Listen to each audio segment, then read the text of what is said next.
చేసిన జాడీలని తీసుకొచ్చి ఈ గుడంలో పేరుస్తారండి.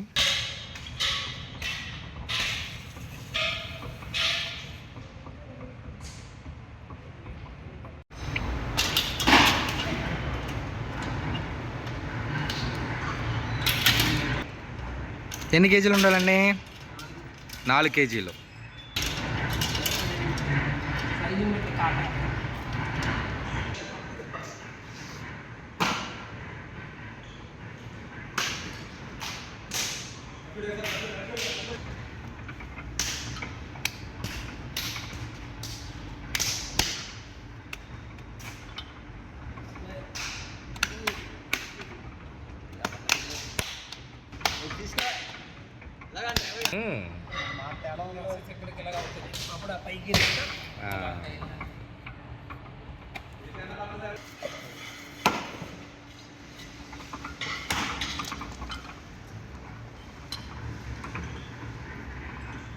నువ్వు ఎందాక చెప్పు కదరా రానా, ఎందాక కదా అన్న నువ్వు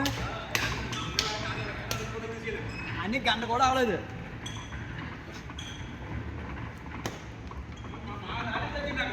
మరి ఇప్పుడు నేను ఏం చెప్తుంది నీకు?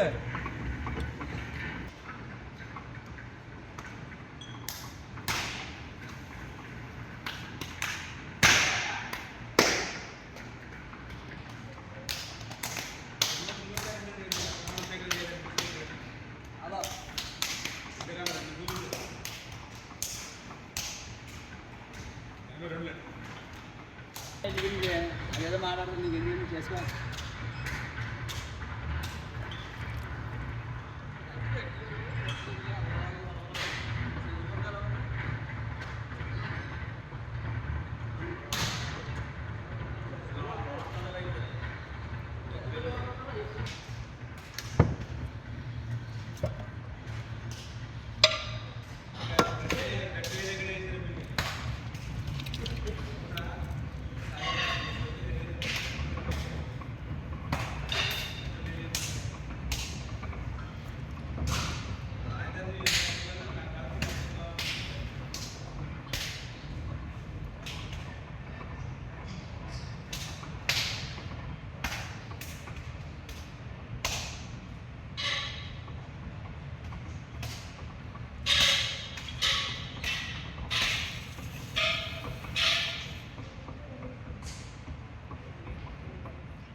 ఇంతసేపు తయారు చేసిన జాడీలని ఫినిషింగ్ చేస్తున్నారండి. కొంచెం కూడా గతుకులు, చుక్కలు అలాంటివి లేకుండా స్మూత్ ఫినిషింగ్ చేస్తున్నారు అన్నమాట.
ఇప్పుడు జాడీలకు మూతలు తయారు చేస్తున్నారు చూడండి. ఇంతసేపు మీరు చూసినవన్నీ కూడా జాడీలు తయారు చేసిన పద్ధతులు అన్నమాట. ఇప్పుడు జాడీలకు మూతలు తయారు చేస్తున్నారు.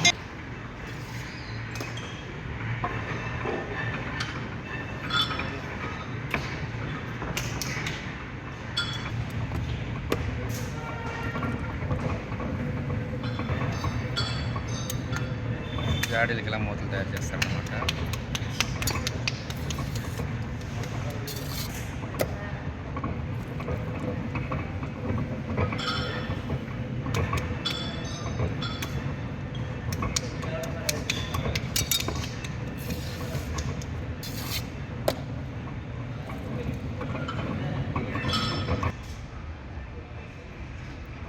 తయారు చేసిన జాడీ మూతలని ఇలా కాసేపు ఆరేస్తారనమాట. ఎన్ని రోజులు ఆరాలనియా? సాయంత్రానికి ఆరిపోతాయి. ఓకే, సాయంత్రానికి ఆరిపోతాయి ఏంటండి.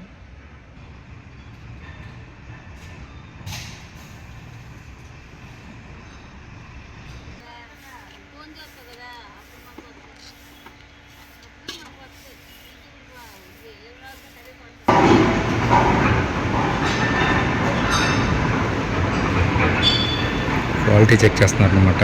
లోపల డ్యామేజ్ ఉందా లేదని చెక్ చేస్తున్నారు.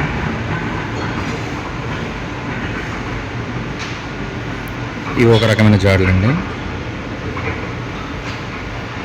ఊరగాయలు పెట్టుకోవడానికి. వాటికి ఇలా ఆరబెట్టినవి ఒక 1 వీక్ 10 డేస్ తర్వాత ఈ బట్టీలో అన్నీ లోపల పెట్టి బాగా కాలుస్తారనమాట.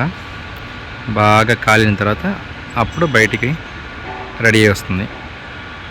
తర్వాత లారీలో లోడ్ ఎక్కించి పంపించేస్తారు. చేసిన జాడీలని తీసుకొచ్చి ఈ గొడవలో పేరుస్తారండి. పేర్చిన తర్వాత లారీలో లోడ్ ఎక్కించి పంపించేస్తారనమాట.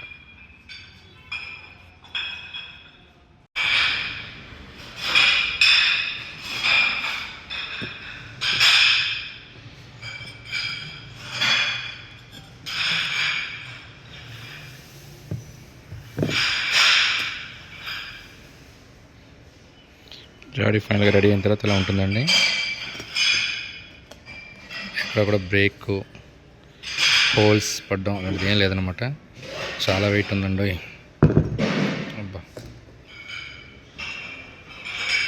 వాళ్ళు కాటా వేసిన ప్రకారం ఒక్కొక్కటి 4-5 కేజీలు ఉంటుందంట మూతతో కలిపి. ఇవి ఒక రకమైన జాడీలండి. ఈ జాడీలు కూడా బస్తాలో పెట్టి అంత ప్యాక్ చేస్తున్నారండి. గడ్డి అంత బాగా లోపల కుక్కి దారం వేసి కొడుతున్నారు ఆయన.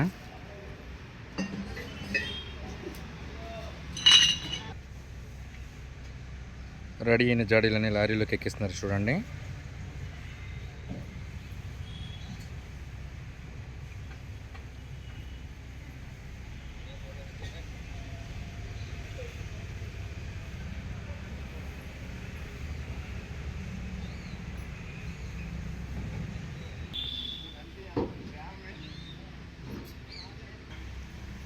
ఇప్పుడు ఈ లోడ్ అంతా మొత్తం కలిపి లారీలో ఎక్కిస్తారనమాట. సుమారు ఇక్కడ ఒక 1000 జాడీల దాకా ఉన్నాయండి. ఈ జాడీలని ఎక్కించేంత వరకు వెయిట్ చేసి చూద్దామండి. ఒక్కొక్క జాడీని ఎంత అందంగా నీట్గా పేరుస్తున్నారు చూడండి. జాడీ గుద్దుకొని పగిలిపోకుండా ఉండడం కోసం ఒక్కొక్క జాడీలోనే గడ్డి పెట్టి సెట్ చేస్తున్నారనమాట. జాడీకి మధ్య గడ్డి ఉంది, కింద పైన కూడా తగలకుండా ఉండడానికి 2 జాడీల మధ్య కూడా గడ్డి పెడుతున్నారు అనమాట. పైన కింద తగలకూడదు, పక్కన ఉన్న జాడీలు కూడా పగలకూడదు అనమాట. ఇంత ఎక్కువ గడ్డి పెడితే అంత బ్రేక్ అవ్వకుండా ఉంటుందన్నమాట.